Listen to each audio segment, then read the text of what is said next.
په 2026 کې به په پاکستان کې 5G چې دا به شروع کیږي، نو په دې کال کې 5G شروع کیږي. تاسو ته په موبایل کې 5G چې دا به څنګه ملويږي او د موبایل کم پیکیجونه چې دي د دې د ریټ په صحیح حسابي په دې ویډیو کې مکمل معلومات در کوم، ځکه چې 5G چې په لږ وخت کې چې دا شروع کیږي او تاسو ته په موبایل کې ملويږي. ځکه که تاسو دنیا وګورئ، په دنیا کې په 6G باندې چې په هغه باندې کار شروع دی. 5G چې په هر ځای کې چې دا کولاو د پاکستان چې په دې کې خالی 4G چې دا وس چلیږي. چې 4G چلیږي نو د وس چې 5G ته وراوړي. نو په دې 2026 کې چې 5G ته وراوړي، په مارچ کې چې 5G په ځینې ښارونو کې شروع کیږي، لکه پاکستان په وو غټو ښارونو کې چې په هغې کې به شروع کیږي، چې په هغې کې پېښور چې دا هم شامل دی، چې په هغې کې به هم شروع کیږي. په کراچۍ کې چې په دې کې هم شروع کیږي، او دغه شانتې کوټه ده، په هلته کې هم پښتانه دي، نو هلته کې چې دا به هم شروع کیږي. دغه شانتې لاهور، فیصل آباد، په دې غټو ښارونو کې چې تاسو ته به 5G چې دا به ملويږي. او په لږ وخت کې چې په ټول ملک کې به تاسو ته دغه 5G چې دا به تاسو ته ملويږي.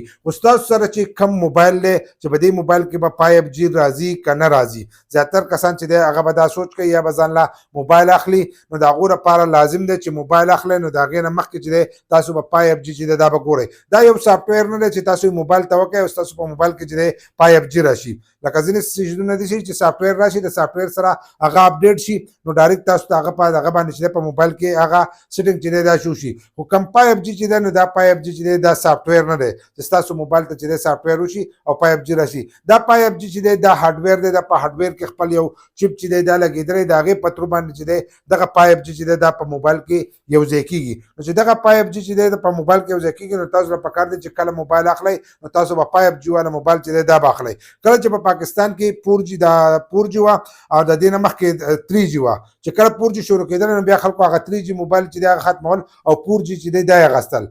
لکه کله چې 3G او 4G راغله، نو بیا دغه موبایل چې دی دا اخیستل. نو اوس چې کله 5G راشي، نو بیا به تاسو د زړې موبایل چې دی دا به ختموي او ډایرکټ به تاسو 5G دپاره چې دی د هغې دپاره به ځئ، تاسو وایئ چې موږ ځانه 5G والو. نو د اوس نه چې تاسو موبایل اخلئ، نو تاسو به ګورئ چې په هغې کې 5G ځي. 5G پکې نو تاسو ته بیا میلاویږي، ستاسو په موبایل کې به سګنل چې دی هغه به 5G راځي. خو د دې سره به د موبایل په پیکیجونو کې چې دی په دې کې به هم اضافه راشي. که تاسو کتلئ زموږ په ملک کې په هره میاشت کې چې دی د هغه ریټونه چې دي د پیکیج سیوا کېږي، نو دغه شان چې 5G راشي، نو د دې سره به هم لږ ډېر په ریټونو کې چې دی اضافه به راشي. خو کم کسان چې ځان له موبایل اخلي، دا ویډیو مقصد دا دی چې کم کسان ځان له موبایل اخلي، نو د هغو لپاره لازم دي چې هغو ځان له 5G موبایل چې دی دا واخلي.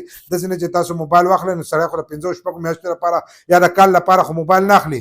خلک اخلي د ډېر وخت لپاره اخلي. نو چې 5G موبایل ستاسو سره نو تاسو د 5G نه چې دی دغه فایده اوچتولی شئ. خو 5G موبایل چې دی هغه به تاسو ته په ریټ باندې چې دی هغه به تاسو ته ګران میلاویږي، ځکه چې په وړو سیټونو کې 5G چې دا نه ده دغه شي، هغه په غټو سیټونو کې چې ده په هغې کې 5G راغلی ده. نو که موبایل اخلئ، نو 5G د وس نه واخلئ چې په راتلونکي وخت کې تاسو د 5G نه فایده چې ده دا اوچته کوي.